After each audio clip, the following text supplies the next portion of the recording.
Assalamualaikum warahmatullahi dan selamat sejahtera. Okey, untuk hari ini saya akan menceritakan atau saya akan menerangkan apa yang dikatakan dengan RK formula. Pada video-video yang lepas saya telah pun memberi asas yang cukup kukuh untuk anda semua memahami bagaimana sentimen-sentimen pergerakan market, tetapi di dalam RK formula agak berbeza sedikit sebab kita telah pun memudah cara untuk kita menganalisa pasaran. Okey. Secara keseluruhannya kita tidak mampu untuk melihat keseluruhan pasaran melalui candlestick. Contohnya begini. Keseluruhan chart yang ada pada skrin kita ini adalah sangat-sangat banyak maklumat yang perlu kita ambil. Jadi dia sangat-sangat membuatkan kita pening, susah untuk menilai dan membuat keputusan. Oleh itu saya menggunakan konsep yang diberi nama likung. Konsep likung ini ialah perkataan yang saya ambil daripada perkataan Kelantan, dari lorat Kelantan, yang membawa maksud lingkungan ataupun kepung ataupun zone. Yang kita senang ingat adalah zone. Okey, contohnya di dalam pasaran yang kita nampak sekarang terlampau besar, yang mana satu kita nak fokus, kita sudah tentu akan fokus pada yang latest lah. Okey, jadi kita lihat kalau di sini kita akan fokus daripada high kepada previous high dan previous low. Jadi itu adalah kita punya likung ataupun lingkungan lah. Tapi saya menggunakan istilah likung, konsep likung. Jadi kita cuma fokus di sini sahaja, di dalam kawasan, di dalam likung kita ni sahaja. Jadi kita punya analisis entry point marking atau sebagainya di dalam kawasan ini sahaja. Dan secara keseluruhan kita memang tahu dia adalah bearish, tetapi keputusan yang kita buat mesti berdasarkan kepada likung yang kita telah lakarkan. Okey, itu sedikit sebanyak mengenai konsep yang saya gunakan. Walau bagaimanapun, secara umumnya RK formula terbahagi kepada dua bahagian utama. Bahagian yang pertama ialah mengenal hala tuju market. Yang ini sangat-sangat penting sebab dalam kita mengenal hala tuju market, kita akan secara tidak langsung telah memasukkan elemen-elemen risk management. Okey, sedikit pencerahan mengenai risk management. Risk management dengan money management adalah dua perkara yang berbeza sebenarnya. Itu ikut kefahaman saya. Kalau kita search dekat YouTube ataupun kita bertanya kepada master forex yang ada dekat tanah air kita ni ataupun guru-guru yang lain, mungkin mereka membawa maksud yang sama lah, risk management dan money management. Tapi bagi saya tidak sama. Money management adalah pengurusan wang ataupun pengurusan dari segi capital, dari segi lot size yang kita nak gunakan ataupun volume yang kita nak gunakan. Itu adalah money management. Tetapi risk management adalah pengurusan risiko ataupun penapisan ataupun filter kan, filter entry-entry yang berisiko ataupun risiko-risiko yang ada ketika kita hendak melakukan entry. Contohnya kalau trend adalah bearish, secara keseluruhan trend adalah bearish, tetapi peluang yang kita nampak di situ adalah buy, kita kena tahu apa risiko yang kita kena tanggung dan buy tu setakat mana kita boleh dapat, bagaimana pula dengan kedudukan stop loss atau sebagainya. Itu adalah risk management. Kita kena fikir soal risk terlebih dahulu, dan kebiasaannya bila kita fikirkan soal risk, profit akan datang sendiri. Okey, faktor yang utama ialah yang tadi yang saya cakap. Bahagian yang pertama ialah menentukan arah market. Dia berkait rapat dengan trend, iaitu major trend, minor trend dan juga micro trend. Saya untuk bahagian pertama ni dalam RK formula ni, saya menggunakan multi time frame, iaitu monthly, weekly, daily dan H4, di mana weekly dan monthly adalah major trend ataupun major time frame, daily adalah minor time frame dan H4 adalah micro time frame. Jadi H4 ke bawah adalah micro, dan kita tidak beranalisis menggunakan H4. Kita hanya membuat keputusan menggunakan H4. Analisis kita kebanyakannya adalah pada major time frame dan minor time frame. Okey, sekarang kita lihat satu persatu macam mana cara untuk kita menentukan arah pasaran itu sendiri. Dia nak naik ke atau dia nak turun. Kita kena tentukan dulu. Dia ada terdapat dua cara. Yang pertama ialah kefahaman mengenai fundamental. Okey, kalau kita mempunyai pengetahuan mengenai fundamental, itu sangat-sangat membantu untuk kita menentukan arah trend, arah market itu sendiri. Tetapi saya tidak mengajarkan fundamental di sini, sebab fundamental ni memerlukan guru-guru yang lebih bertauliah untuk mengajar. Jadi saya bukanlah guru untuk fundamental. Jadi itu, kalau anda mahukan ilmu-ilmu fundamental, anda kena belajar dengan orang yang tepat lah. Okey, bahagian yang kedua untuk menentukan arah, cara yang kedua adalah menggunakan time frame yang seperti saya tunjukkan tadi. Okey, kita bermula dengan time frame monthly terlebih dahulu. Secara ringkasnya, apabila kita melihat kepada bentuk candlestick yang terakhir, dia adalah sangat-sangat kuat untuk dia turun lagi. Okey, dan kita tandakan destinasi.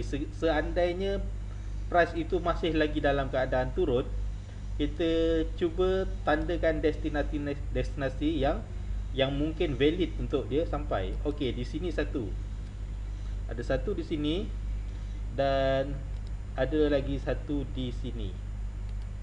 Okey, di sini saya tandakan, dan satu lagi di sini. Okey, jadi ini adalah kawasan yang kemungkinan besar yang dia boleh sampai.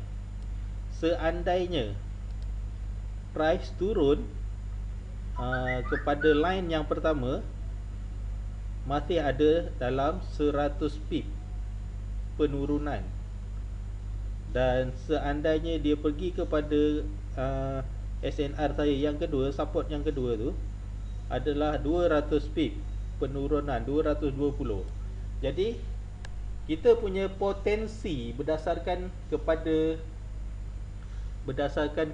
kekuatan candlestick tu, memang kita nampak dia nak terjun sikit lagi, mungkin tak banyak. Potensi dia adalah lebih kurang 100 hingga 220 pip. Itu potensi untuk terjun. Okey, daripada kefahaman yang saya sebutkan tadi, adakah peluang untuk kita membuat buy? Itu satu perkara yang kita perlu fikirkan. Sebenarnya dalam konsep yang macam ni, buy adalah sangat-sangat berisiko. Jadi untuk mengelakkan daripada risiko kerugian, sepatutnya kita memikirkan soal sell. Ketepikan dulu pasal buy dan kita punya keputusan mesti tetap, iaitu sell. Daripada situ kita akan sentiasa menang dan menang. Itu yang kita nak sebenarnya. Arah market terlebih dahulu. Kalau dia bearish dan kita tahu potential dia ada berapa banyak pip kita boleh dapat, kenapa kita mesti lawan trend tu? Itu yang dikatakan dengan risk management yang saya sebutkan tadi. Okey, nampak jelas Seandainya price ini berpatah balik, dia naik, kita tahu tempat yang terdekat untuk dia naik adalah di kawasan sini. Nampak di kawasan ini. Itu yang terdekat. Dan daripada pembentukan candlestick yang kita sedia nampak, kita bias ke mana? Naik atau turun? Kalau saya lebih kepada turun lah. Kita nampak jelas dekat situ dia lebih kepada turun lah kan. Sebab dia masih ada ruang lagi sedikit untuk dia turun. Okey. Dan itu adalah pemahaman atau maklumat yang kita boleh dapat daripada monthly.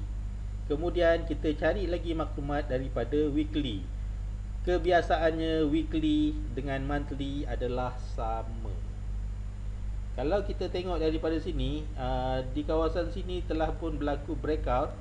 Dan kita nampak jelas tempat yang saya tandakan tadi adalah sangat-sangat valid untuk price tu sampai. Jadi masih lagi dalam keadaan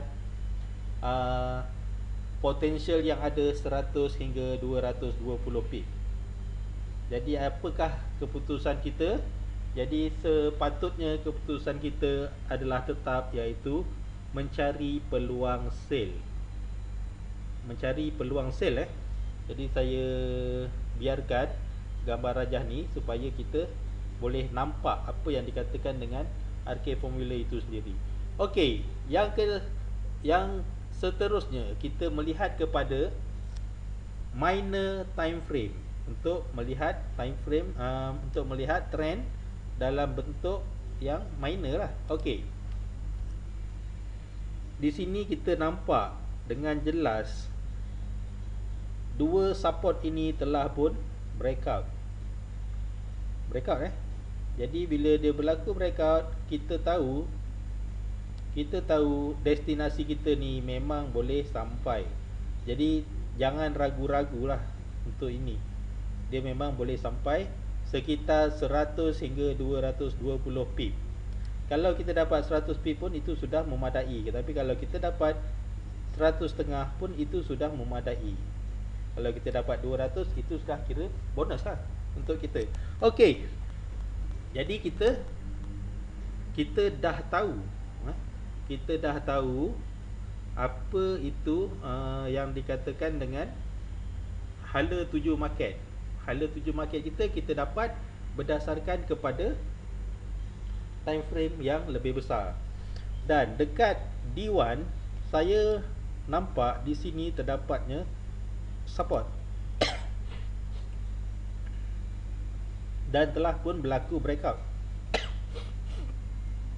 Jadi yang atas ni saya padam lah. Dah pun berlaku breakout Jadi kemungkinan dia terus meneruskan perjalanan Ada dua kemungkinan. Yang pertama, price tu akan naik terlebih dahulu, baru dia sambung penerjunan. Dan kemungkinan yang kedua ialah price itu terus terjun. Jadi ikut pada kekuatan market, nampak macam dia nak terus terjun sebab dia dah pun berlaku breakout. Okey. Dan sekarang adalah satu part di mana kita mendapatkan maklumat daripada D1, iaitu berdasarkan SNR yang ada dan valid atau tidak valid destinasi yang telah kita tentukan pada time frame yang lebih besar. Jadi kita tahu ada kemungkinan untuk dia reverse sedikit baru dia terjun, dan ada kemungkinan dia akan terus terjun. Jadi kita dah ada maklumat tu, kita dah ada hala tuju tu, dan kita sudah ada maklumat. Apa yang kita perlu buat ialah sell sahaja. Okey, itu adalah bahagian pertama di dalam RK Formula, iaitu mencari hala tuju market.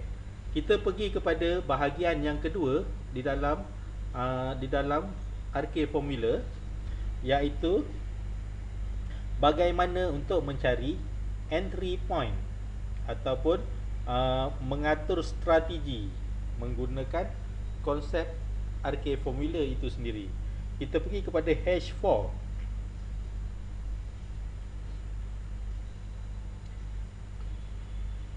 Okey, di H4 apa yang kita nampak ialah telah pun berlakunya double bottom. Di sini telah berlaku double bottom. Jadi ada kemungkinan price akan naik semula di sini, di kawasan yang saya sebutkan tadi di sini, dan terus meneruskan penurunan, dan ada kemungkinan dia terus turun. Okey, di sini apa yang kita perlu sukat ialah kekuatan trend yang ada.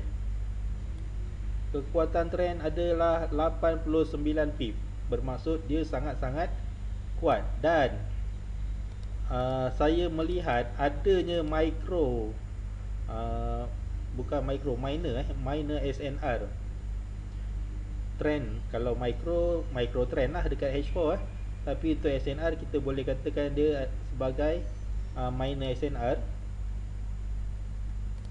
Minor SNR saya buat putus-putus lah.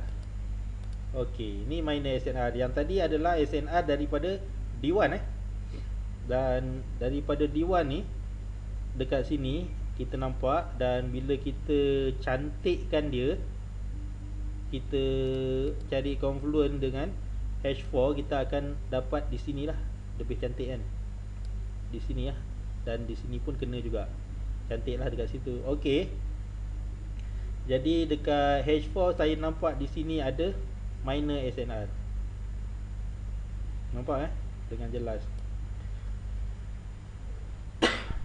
Okey. Sekarang apa yang kita perlu buat ialah kita kena cari previous high terlebih dahulu, iaitu di kawasan sini. Kita nampak di kawasan sini previous high dan previous low di kawasan sini. Okey. Jadi kita cuma likungkan sahaja kawasan ini.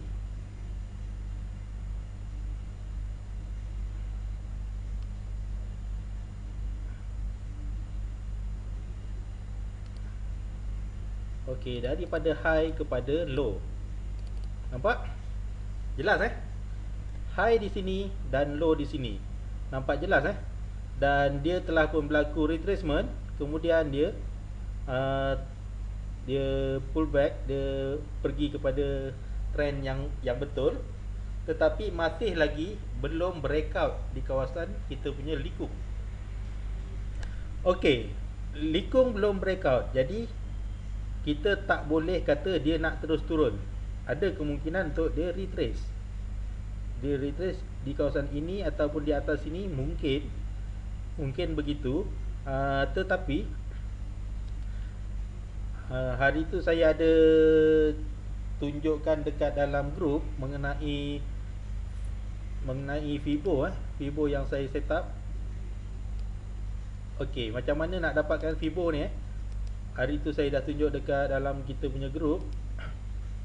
Cuma masukkan label-label ni saja, 1, 2, 3 pada description, 1, 2, 3, 4, dan tanda percentage dollar ni untuk dapatkan harga kat sini Dan ini adalah label dia 0, 0.3, 0.6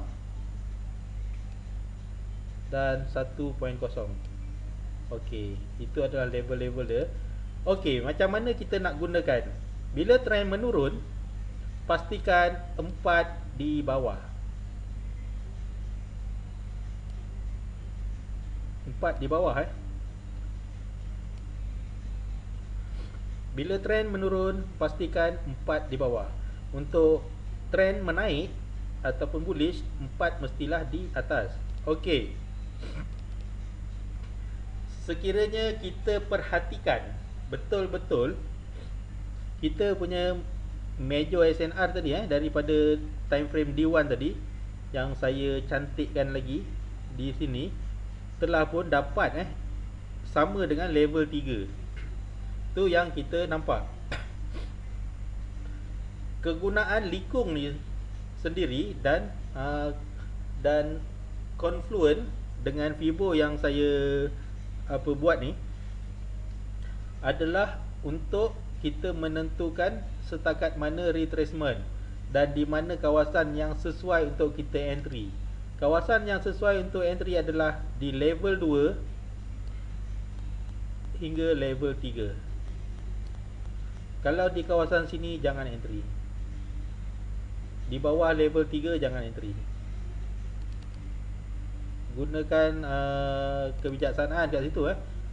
Kadang-kadang kita akan tertinggal bas juga, tapi tak apa sebab dia lebih apa? Maksudnya entry itu bukanlah entry yang berkualiti untuk kita.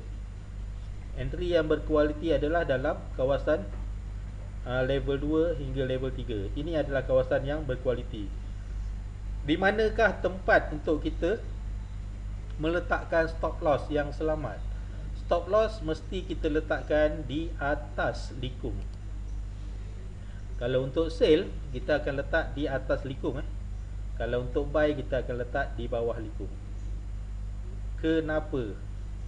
Sebab kita tak nak dia kena kita punya stop loss. Dan TP di mana? TP kita adalah kita kira berdasarkan kita punya potential yang kita dah anggarkan di time frame yang besar tadi, 100 hingga 220. Jadi kita boleh fikir dekat situlah, dekat mana kita nak TP. Kalau macam ni saya kecilkan, TP kita mungkin di kawasan sinilah, di dalam sini. Seandainya saya entry di kawasan sini, okey, ni satu. Okey, mungkin dekat sini, dekat level 3 ni saya buat satu entry dan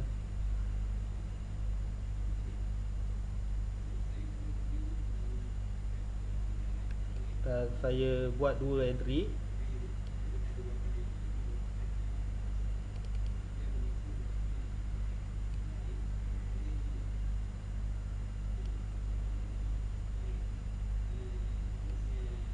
Tiga entry.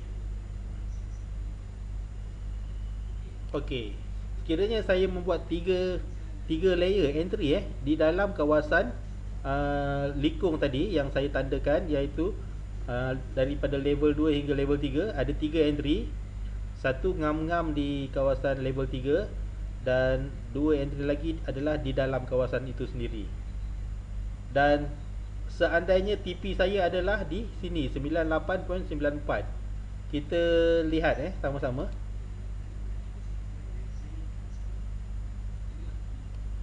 Stop loss kita adalah 138 pip. TP kita 220. Jadi itu satu benda yang okey lah. TP melebihi stop loss kan. Dan cantik lah bagi saya. Satu perkara yang kita perlu ingat adalah di kawasan sini, di bawah level 4. Kalau bullish di atas level 4 okey, di bawah level 4 sampai ke penghujung likung kita. Okey, di kawasan ini adalah kawasan-kawasan yang sangat-sangat kritikal. Price boleh berpatah balik dan price akan boleh breakout. Jadi seandainya kita nampak macam ni, price macam tak boleh nak breakout, nampak ketara kita nampak price tak dapat nak breakout, seeloknya kita TP saja di sini. Dan kalau misal kata ada tanda-tanda reversal signal di sini, kita boleh buat buy di kawasan ini di kawasan yang kecil ini, antara jarak antara level 4 hingga ke hujung likung. Ada dalam 37 pip tu.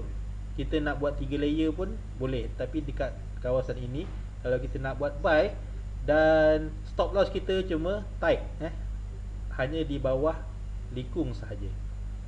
Jangan letak stop loss jauh-jauh. Jadi jarak stop loss kita yang dekat ni sepatutnya dia boleh memberikan kita lot size yang lebih besar lah.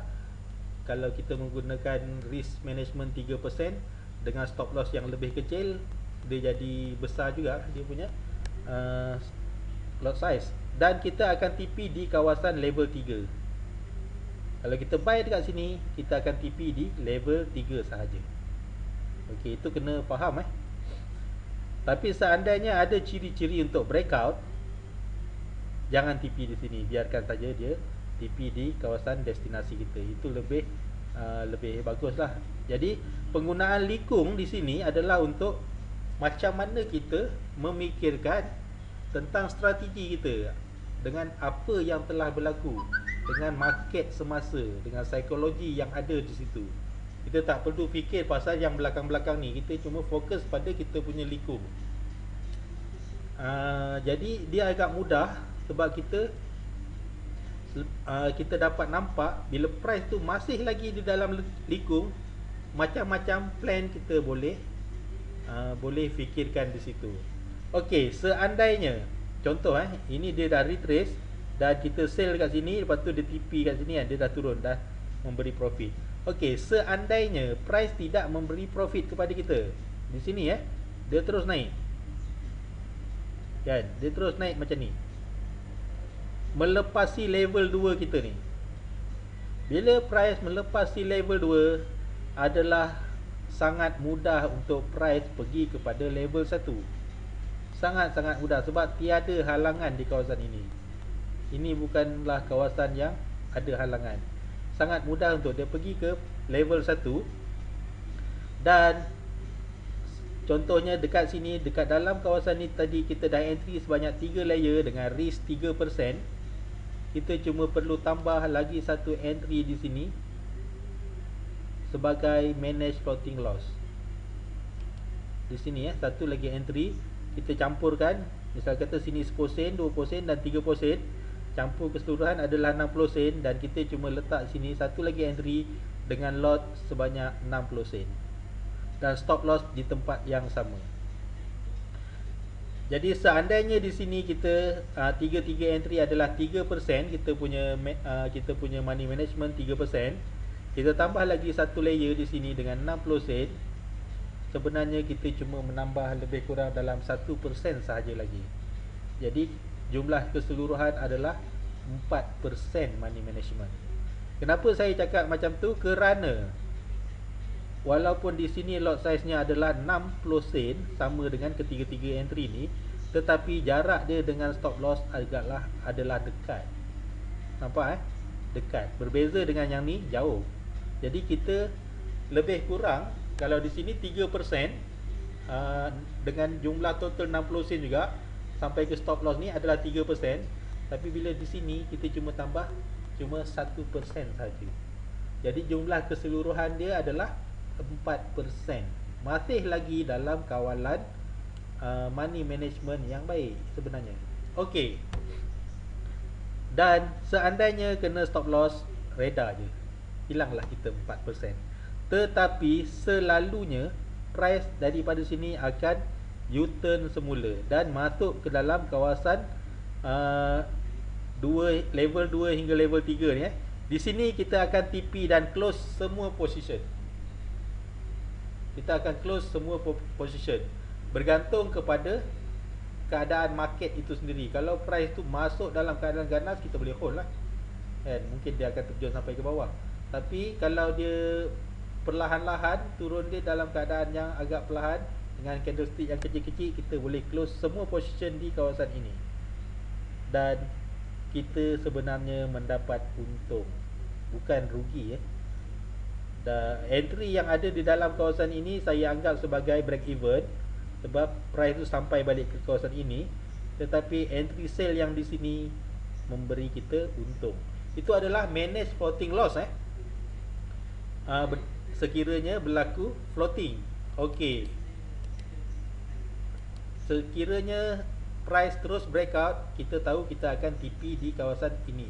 Ini sangat-sangat berbaloi dan selalunya berlaku adalah sedemikian sebab kita sentiasa mengikut arah trend daripada time frame yang besar. Jadi pergerakan dia tu tetap akan ikut. Cuma kita nak melayan dia punya drama-drama bersiri di time frame yang lebih kecil lah. Jadi itu yang kita buat menggunakan likung tadi. Okey. Jadi sudah komplit apa yang dikatakan dengan RK formula, terbahagi kepada dua bahagian. Yang pertama mencari hala tuju market, yang kedua adalah konsep likung ataupun mencari entry point. Okey. Sekarang saya nak menunjukkan, saya tak nak buat backtest saya cuma nak tunjuk sebab backtest ni kebanyakannya tipu Jadi saya nak tunjuk supaya benda ni realistik, anda semua nampak. Saya padam semua sekali. Okey, chart kembali kosong saya kecilkan chart supaya kita nampak lebih terurus. Okey, di sini saya tunjukkan di sini. Okey, di sini adalah high dan di situ adalah low. Nampak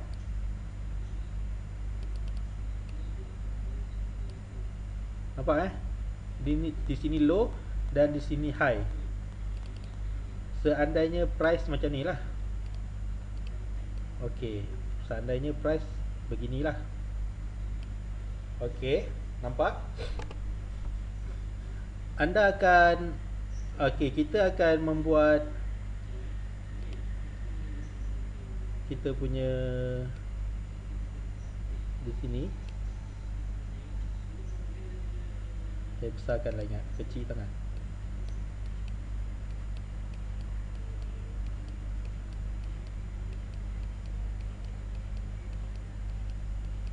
Mana pula dia hilang tadi? Okey, di sini Okey, ini adalah kita punya likung. Okey, dan kita akan entry di level 3 hingga level 2 ni. Mungkin kita ada 3 entry di sini. Sell mungkin kita ada 3 entry di sini. Dan TP kita mungkin kita ambil di kawasan sini. Mungkin juga di kawasan sini ataupun di sini. Okey. Stop loss kita adalah di atas likung. Di situ atas sikit pada likung. Tetapi dia terus okey, macam ni kita dah standby entry dekat sini. Nampak standby. Tapi apa yang berlaku? Price naik melepasi kita punya zone entry tadi, level 2 hingga level 3 tadi. Dia melepasi. Jadi kita kena cari jalan untuk buat entry di sini sebagai manage floating loss. Kita campurkan, misal kata di sini 50 sen, $1, $1.50. Jadi bermaksud $2, $4 lah kan. Jadi dekat sini kita letak $4.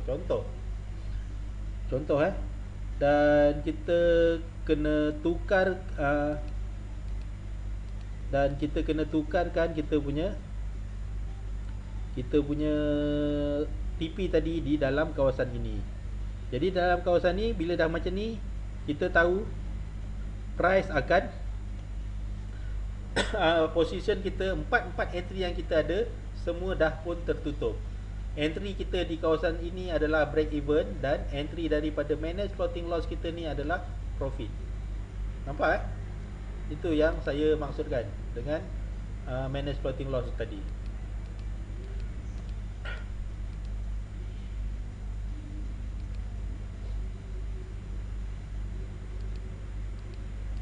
Nampak? Kita punya likung tadi dia masih di sini Di sini dia masih belum melepasi, dia belum break out lagi daripada kawasan likung, dan dia cuba untuk masuk balik dalam kita punya zone level 2 hingga level 3 tadi. Dan kita ada peluang lagi untuk kita buat entry. Jangan takut. Kita entry lagi, masih lagi sale sebab ingat major time frame kita adalah sale kan. Jadi masih lagi sale. Kalau misal kata tak berpihak pada kita, kita akan buat manage floating loss balik di sini. Tapi kalau kita buat lagi sale, mungkin dah buka balik 3 entry tadi. Nampak? Dan seterusnya dia mencari TP kan. Mencari TP. Jadi masih lagi belum breakout. Masih lagi belum breakout kita punya likung dia masih lagi berada, price masih lagi berada di dalam kawasan likung. Jadi kita boleh lagi memikirkan macam mana kita nak buat. Adakah kita masih lagi nak cari sale? Jadi kalau kita nak sale, ini juga level dia, level 2 hingga level 3 ni. Ini adalah tempat dia. Jadi kita tengok betul kalau kita buat sale lagi, kita dapat lagi sekali. Dan kali ini telah pun breakout. Jadi kalau misal kita punya destinasi di bawah, kita dah pun capai TP kita yang mengikut potential sebenar daripada major time frame kita tadi. Nampak bagaimana kita membuat entry berkali-kali di dalam satu likung. Itu yang saya nak ketengahkan. Selagi dia masih belum keluar daripada likung kita, selagi itu kita masih lagi boleh memikirkan strategi-strategi yang bernas, yang berasas untuk kita terus mencari entry. Okey. Itu adalah sedikit yang agak complicated Yang lebih mudah untuk kita hadam sebenarnya adalah yang seperti ini. Seperti ini Okey, ini andaikan kita punya likung adalah, nampak, high low, dan kita punya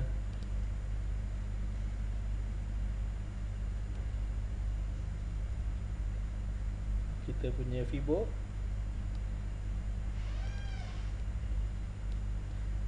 Kita nampak dengan jelas price untuk kali pertama dia masuk ke dalam kita punya level untuk kita entry.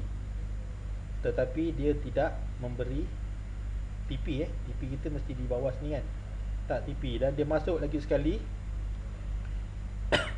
Dan kali kedua baru TP di sini. Nampak? Kalau di sini TP dan dia masuk lagi, kita dapat 2 kali entry Tapi kalau di sini dia tak TP, tak apa, biarkan. Dan dia masuk dan kali kedua dia bagi entry. Itu jelas kita nampak. Tetapi price masih lagi belum break up kita punya likung. Jadi kita tengok dia masuk lagi dalam kita punya entry zone kita, tetapi melepasi Okey, kita mesti ada manage floating loss di kawasan sini. Dan secara automatik kita punya TP adalah di kawasan entry zone kita.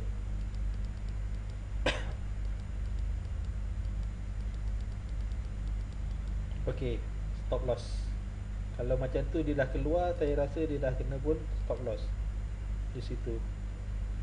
Sebenarnya di sini dia telah pun membuat, sebenarnya dia dah membuat retracement untuk manage floating loss kita, tapi dia tak sampai ke dalam entry ni. Jadi dekat situ kalau kita nampak dengan jelas yang dia memang tak boleh nak lepas kawasan ni, mungkin kita akan close secara manual dan kita dapat break even lah di situ. Tapi kalau misal kata kita tak perasan, mungkin kita akan menanggung kerugian lah dekat situ. Tapi kalau kerugian pun baru 4%, jangan risau. Okey, itu adalah konsep likung yang saya tunjukkan. Okey, kalau kita tengok di sini, saya ambil low and high,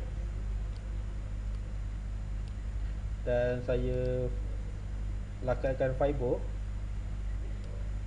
kita nampak dengan jelas dia masuk ke dalam entry zone, iaitu level 2 hingga level 3. Nampak dia masuk dan kemudian dia terus mencari kita punya take profit. Ini adalah yang paling mudah lah. Mudah, perjalanan yang mudah. Ada masanya dia sangat adventure dan ada masanya dia mudah.